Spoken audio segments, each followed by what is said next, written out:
Hey everyone, it is Wednesday and your favorite guest is back, Anna Kelly. How you doing, Anna? I'm great today, Michael. How are you? I'm doing very well. I got to tell you, when you take a week off because of family stuff, I get mail. Where's Anna? Where's Anna? So I just wanted you to know you have a lot of fans. Nice. That's so nice. I'm so happy to be helpful to people. There you go.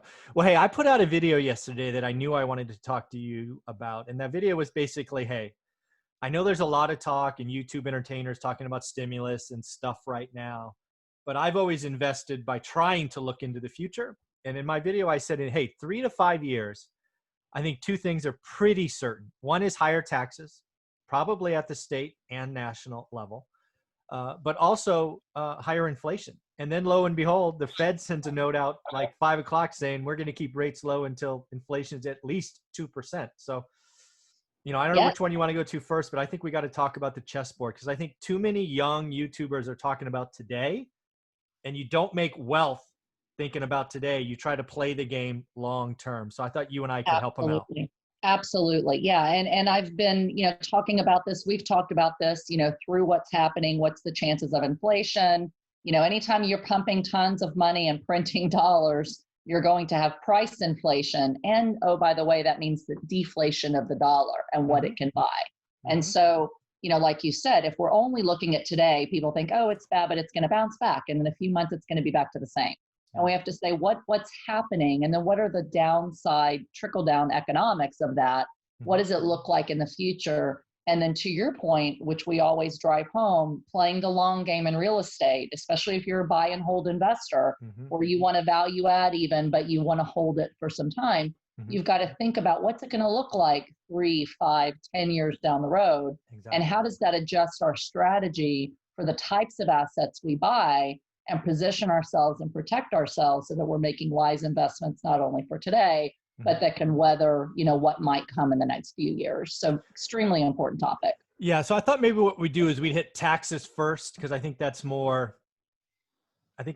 easier conversation.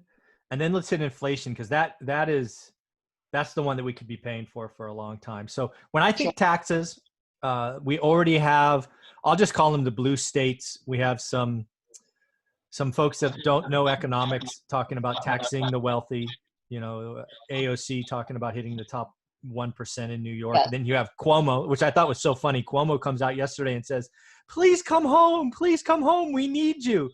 And I'm like, are you not looking over there? She's basically saying, get out. And you want him to come back, And oh, by the way, we're going to raise your taxes, your property taxes. Yeah, We'll probably raise your income taxes, for and we're sure. going to put rent caps on your properties. Yeah. I mean, it's not anytime a state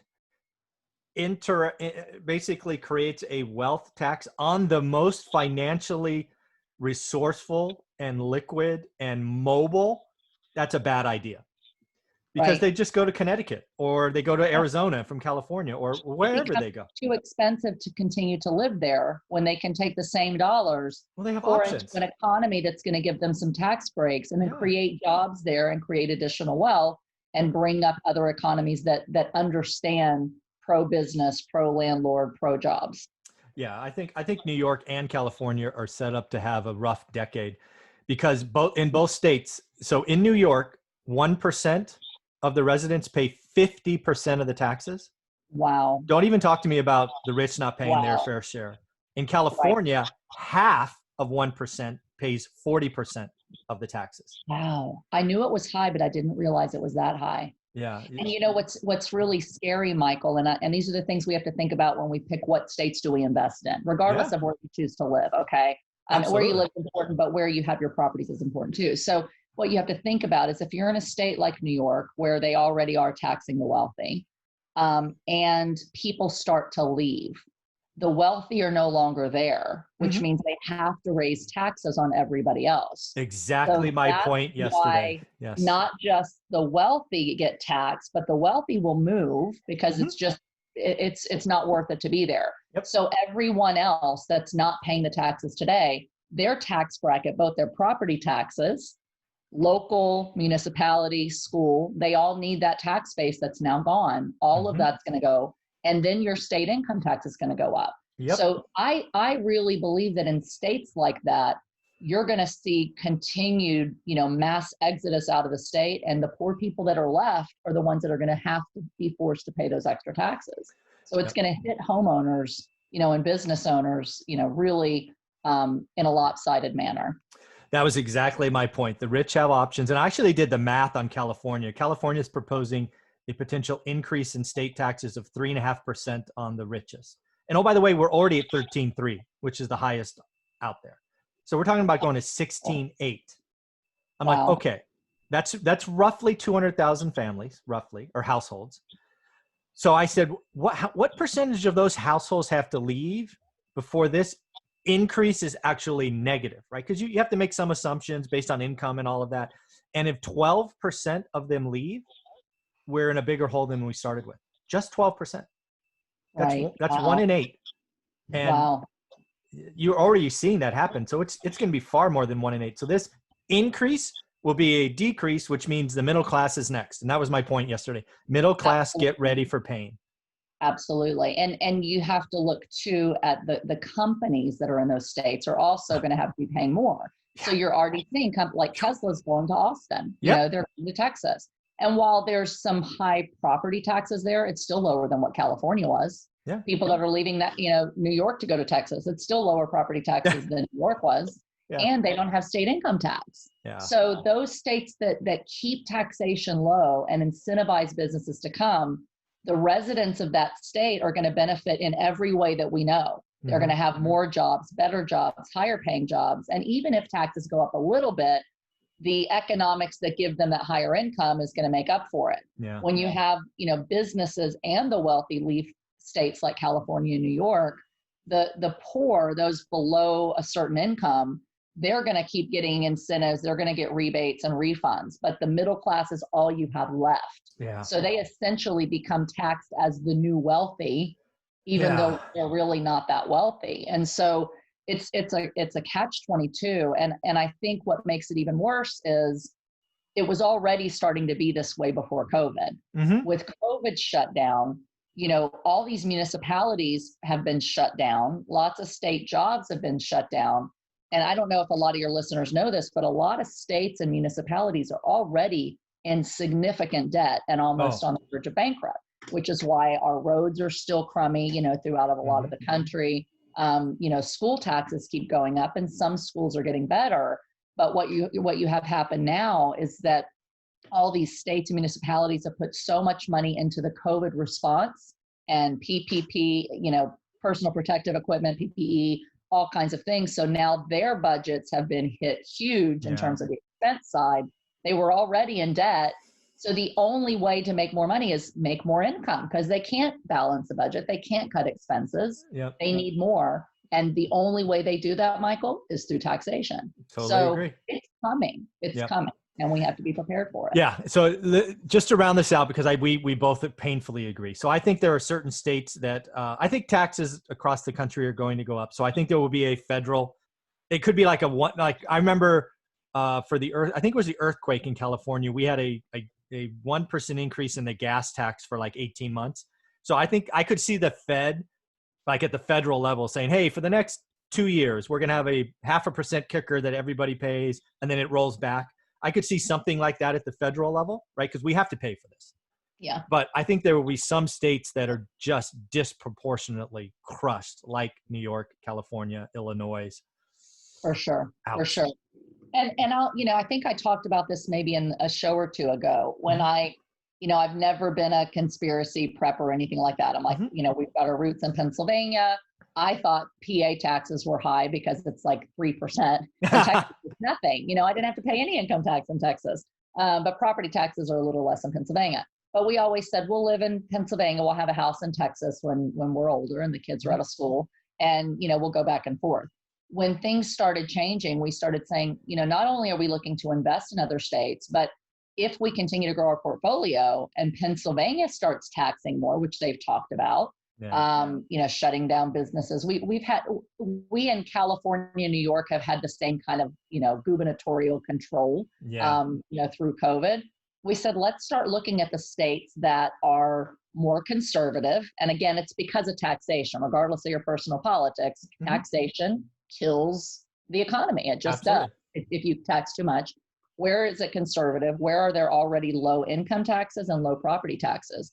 And we've started looking in those states. It's Yeah. primarily like Georgia, South Carolina, Alabama, Texas, Florida's kind of middle of the road. And we're really looking in those areas for our next property investments to diversify a little bit into the properties that we're buying and to potentially move if we needed to. And all of that is based on taxation and where we think the states that have the best chance of this not happening so soon that it just kills the economy and kills the middle class. And that's regardless of what happens at the national level. Yeah. For the first time, I think I'm going to talk to Olivia today about, you know what, honey, what if we set, you know, $500,000 threshold for a house? Let's think about it. Where would we go? Right. Yeah. So I'm going to talk to her today and see if I can tease her out of California. Yeah. I don't know. And you know, it's sad that we have to have these thoughts, but if we're thinking this, Michael, how many others? We already know there's a huge wave that's already left and is leaving. Oh, it's much bigger and much faster than I thought. Oh, yeah. I mean, just my little influence with this YouTube channel, I must have had 100+ people already DM me or reach out to me privately going, I'm out, I'm gone. I've listed my house in LA. I've left Santa Barbara. It is happening much faster. And that's why I feel good about saying California, New York, Illinois is going to have a rough decade, because once this trend picks up, it'll get reported. And then you become just like the foreclosure crisis. When your neighbor sold and then your other neighbor sold, then you're an idiot not to sell. So right. Yeah. And that's two pieces of this that's important about the taxation is not only are you taxed more, but if your cost of living in California and the house that you can have for $500,000 is significantly higher cost of living and higher priced houses than what you can do and by moving, you know, you're going to move. And so as the taxes go up, home prices actually start to come down. Yes. Because now the cost of owning that home becomes substantial. And if you're taxed more personally and on your home, you've got to say, what can my dollars do somewhere else? Exactly. So your $500,000 house in California is probably a cracker box compared to the 2 acres and 5,000 square feet that $500,000 can buy me in Pennsylvania or in Texas. And so we're already seeing that trend where people are coming from New York and New Jersey, where I thought Pennsylvania was high because I'm comparing values to Texas. Yeah. We're significantly cheaper. And so what we're seeing, not only in single family homes, Michael, but in teeny tiny, really poor class C- to D apartments. Wow. Investors are coming in from New York and New Jersey and doubling the prices on these apartments that are like really rough because they just say, hey, for what we can have in New York, we can put our money in Pennsylvania. They're paying significantly over market and they're moving into Pennsylvania in droves. Like houses are flying off the shelf. And just talking to some realtors I know, it's investors coming in from out of state. So yeah, it's crazy. I just did yesterday I did a video with the number one team that I like in Fresno, and they're down to 1 month supply. I've been doing this 20 years in Fresno and I've never seen 1 month supply ever. Yeah. Ever. Mm-hmm. The only answer is prices are going up. Right. And they will demand. for a while because everywhere there's pretty much more demand right now. It's like that pent up demand and rates are hitting, rates are coming down, incentivizing people to move. But once the taxes kick in, those property values start to come down. And it happens on single family and also on multifamily because multifamily is valued based on your net operating income. Totally so true. I need to make sure that I'm buying properties in states where they're going to go up in value. And part of that equation is states that have lower taxes. And so we just have to be realistic about that and maybe diversify some of your holdings so that if you're real heavy in New York right now, maybe you sell a few, you 1031 over and you find a property in a more conservative state and just kind of, balance the weights and through diversification. Yeah. All right. So we hit taxes, folks. They're going up. They're going up. Probably everywhere, but some places a lot. So be ready for that. So now let's talk about inflation. And I thought that Fed article that came out yesterday after I recorded that video was frankly good timing for me. Got lucky, I guess. But yeah, they're going to keep rates low until inflation hits 2%. And this is meaningful because they got a little happy in 2018 when inflation was percolating like over 1% and they raised too quickly and just rolled the market over. They're like, nope, we're not going to do that again. So right? They pulled back. And the Fed hinted at this when they did their rate cut before, that, in general, there was an article that I had read, by an economist that said, in general, governments try to keep inflation about 2% because that's a rate that doesn't create like mass pain for, hikes in prices of regular goods and services, expendable food, that kind of thing. But it's enough to keep people buying. And if rates can stay at such a point where they incentivize spending and, increases the GDP slightly, 2%, is what they like to maintain. And part of the reason for that, Michael, is because when governments come in and they start producing mass amounts of debt, like the US government has gone into trillions and trillions of dollars of debt. And oh, by the way, we just added $1 trillion more. If they can go into debt, but then they can pay that off with slightly inflated dollars, yes, then it's cheaper to pay off all the debt by making sure that you have slightly inflated dollars. And you try to do that by maintaining an equilibrium of about 2% inflation. Okay. So now that we know, people have talked about, and we've talked about, the government's printing trillions of dollars in money, which always leads to inflation. And we've said the government doesn't mind because they like inflation. Yeah. We think we don't because we're paying more for goods, but the government likes inflation to help reduce the true cost of paying off their debt. And that's what they're doing. And that's what they've said they're going to do. Yeah. And one of the things I want to do around this inflation conversation is really paint the vision of what you and I are doing with our portfolio. Because again, it's probably 3 to 5 years out, right? I think we have a year of where we are. We probably have some short-term deflation as we work out the supply chains and people go back to work. But inflation is the bill that is due. Yes. And obviously inflation is very helpful as somebody who owns a portfolio of real estate because it helps on two sides. Well, actually 3 sides. First, it inflates the value of the property. Second, generally brings rent inflation. And then, oh, by the way, as you just said, you're paying off the debt with cheaper dollars, right? Because usually you have 30-year money. Yes. So, I mean, what should people be, I mean, if you believe inflation is coming, I mean, what would you be telling new investors? I mean, do we change what we're doing, I guess, right? Do we still buy single family homes or residential? Do we still buy value add commercial? I mean, is this inflation talk changing anything you're doing? It is a little bit. Oh, okay. And I'll tell you the only thing that it's changing a little more. It's making me more aggressively want to do what I'm already doing. Okay. So, so that's one of the things. The key is when interest rates are low, when they're below 4%, when they're below 5%, okay, but especially if they're below 4 and 3, at 2.6 to 3.5%, which is what you can get a mortgage for today. 2.6 on a primary, add a few bips, maybe 1% on a secondary. If I can borrow ballpark around 3% and the average inflation rate supposedly is 3%, I'm borrowing free money. Yeah. Because the bank is taking the inflation hit, not me. Yep. So one of the things that investors need to think about, those investors that think, I just need to have all cash, I need to have fully paid for properties. You're now in a fully paid for property where you're losing the opportunity cost of that money and using it elsewhere. But all of that equity is being hit by inflation over time too. So even if you have appreciation in the property, the inflated dollar, the dollar is also inflated, which decreases the value of what that dollar can buy. So it's basically inverse. And so I don't want to take the inflation hit on my properties. I want the bank to. And if I can borrow at a rate that's almost the same as inflation, just barely more, and it's basically incentivizes me to buy more while rates are super low. And I'm buying hard assets. And so hard assets, just like your cost of milk and bread and everything else, are going to go up. The rents are going to go up. The value of that property is going to go up over time if we continue with inflation. And so inflation, when you own hard assets that pay for themselves, is a very good thing for us, for investors.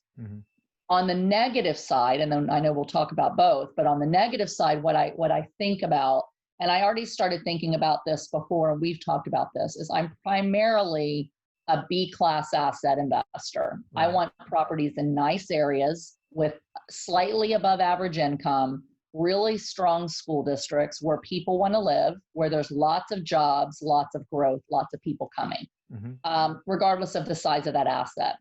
Where I think I'm just solidifying even more that requirement is I think who is hit the hardest by inflation, Michael? Mm-hmm. And it's those that are already below average income, Yeah. those that are already, struggling today, because their jobs are least likely to be the one where their wages start going up as well. So while our wages will go up as real estate investors, and certain, above average jobs are going to also, their wages will go up when inflation goes up. A Mm-hmm. lot of the workers that live in class C, especially C minus homes, Yeah. their wages don't go up. I mean, look where minimum wage has been forever. Yeah. So we already have an affordability crisis in this country, and COVID has made it that much worse. Yeah. And what I think that we have to think about, both because of inflation, meaning their cost of living is going up, and if their rents go up and their cost to buy bread and milk and groceries and gas goes up, Yep. it's even more unaffordable for them to stay in housing. And I think that what that means is I'm going to struggle more by owning class C to C minus properties, Mm-hmm. because there's going to be a threshold at which I can raise rents. Yep. And oh, by the way, the legislatures are instituting rent caps. And so the risk in class C to C minus properties when you have inflation and in a post-COVID world Mm-hmm. with this new legislative risk is that not only are taxes going to go up, but now we've got rent caps. And I think there's going to be an increase of rent caps to help with the affordability of those below average income. Yeah. So as an investor, that tells me I really want to be in class B areas. I really want to be in those that can absorb the additional taxes, absorb the inflation, and still pay a little bit more for my rents that make my properties continue to go up in value, where other properties, might struggle. Yeah. Yeah, I think one of the things, just to key on that class C being in particular paying 3 to 5 years out and the legislation risk, one of the things that I see that I'd love your opinion on is we call it Section 8 out here. I don't know if it's called something else in other states, Yeah. housing assistance. I see that program potentially doubling or tripling over the next 4 to 10 years, just because so many people, as what you've just said, need help. Is that Right. Is that Well, something you see as well? At least getting bigger, maybe not tripling, but getting bigger? I do. And the question is, will the government make it such that they still provide incentives for investors to buy Section 8 housing? Mm-hmm. And, right now, Section 8, as we talked about, was looking better in a post-COVID world Sure. than it was before, because those checks kept coming from the government. Absolutely. So, and a lot of states, if the tenants lost a job, they actually picked up the tenants portion as well. Yes. So the nice thing about Section 8 is that it's kind of guaranteed rents from the government for the most part, at Mm-hmm. least more guaranteed than non-Section 8 is. Yeah. The question is going to be, for example, HUD has had programs for a very long time that are like low income programs and very low income programs. Mm. And with that, the mortgages that they give are low profit mortgages or very low profit. Yeah. So they dictate, and I almost bought a property recently that was Section 8. They dictate to the owner that if you have this incentivized mortgage, we'll subsidize it, but you can only make a low profit. So they limit your profit. So while they raise your taxes, they're still limiting how much you can raise rents to absorb that, and trying to keep you to have a limited profit in exchange for a low mortgage rate that gets paid down slower. Well, in an environment where rates are high, that's a big incentive, because, hey, I'm basically getting almost a free mortgage. So Right. I can take a little less cash flow. I can wait for appreciation. I think that we have less incentives to buy Section 8 property. Mm-hmm. In terms of appreciation may not be there. You can't really raise rents as high as you want. Taxes could still go up, but you do have a guaranteed cash flow. So they might be stable, but maybe not super profitable. Mm-hmm. And that's where it depends on what type of investor you are. Do you care more about stability, preservation of capital, slight appreciation, but good cash flow? Or is it like the cash flow is not good enough if I can't force appreciation, et cetera? So it depends on what type of investor you are, but I think it's a viable option for the right investor in the right market. Very cool. So one of the things I wanted to make sure we got to before we close this out, because a lot of people are watching you and I for kind of investing advice. Again, given low rates, given inflation, just like you said, you're more focused on doing what you're doing faster. Would the advice be to someone who has 0 properties now let's go get one, go get that 30-year money, Go get something with a 3 on it and let's go. 100%. Yeah. Yes. Just be careful what you buy. Mm-hmm. Only you stick to the fundamentals that we talk about. All the Good time. school districts, lots of people moving there. Yes. Don't go to New York because you can buy cheap property. Exactly. Thank you. You know? Yeah. Yes, you want to. And here's the thing to that point that I've recently said to my coaching students is I've said, I would rather see you pay for a really great property in a really strong, resilient, growing area that's turnkey, pay retail on today's NOI and lock in a rate of 3%. Yeah. And to go for the class C- property that you think you're going to get a killer deal on the buy. Totally That's agree. not going to go up in value. The tenants aren't going to be able to pay. They're going to keep struggling because you can lose your shirt. Yes. So go use the interest rate as the home run that makes your deal a deal. Mm-hmm. Even though I do believe you make money on the buy, and I always try to get a good deal on the buy. Mm-hmm. You can make a great deal, an even better deal because of the financing you can put together, Mm-hmm. or go after a seller and try to get seller finance, no money down kind of Exactly. deals. Yep. And don't be afraid to pay retail or a couple thousand more because that property is probably going to go up in value anyway. Yeah. So I'd rather get in with as little cash as I can. Instantly skyrockets my cash on cash return and my total return. Yes. Even if I pay today's top dollar. So some people are like, I don't want to buy property right now. They're still too expensive. You can make a deal in any market. So you just have to say, what is the market giving you? Well, if prices are high, inflation's saying they're going to go higher. Yep. Don't overpay, but utilize today's low interest rates to make a deal a deal. Yeah.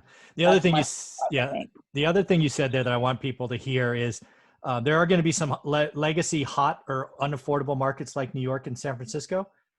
They're good. I mean, San Francisco's prices are already down. Last month, just July, down 2%. I think that accelerates going forward. So there's some YouTube entertainers out there that like talk about wedge deals. Don't do any wedge deals in high price markets because that's another way to lose your shirts. When those markets turn, they turn for a while. And yeah, you might think you got a 50K bargain, but in those high price markets, that could be gone in a heartbeat. So make sure the cash flow, make sure you can hold long term. Be very, very careful today. Right. Yeah. But don't sit on the sidelines either, because there are great opportunities. The rates are historically low. Yes. And there are great opportunities today that a lot of wealth will be made if you figure out how to get the deals done today. Totally agree. I mean, I remember my first deal had a 7% handle. It was like 7 1/8. So yeah, to get something in the 3s for an investment loan, I can't even fathom that. It's crazy. It hurts my head. So, all right, Anna, thank you very much for today. It's been a great conversation and you have a wonderful week. You too. Thanks so much, Michael.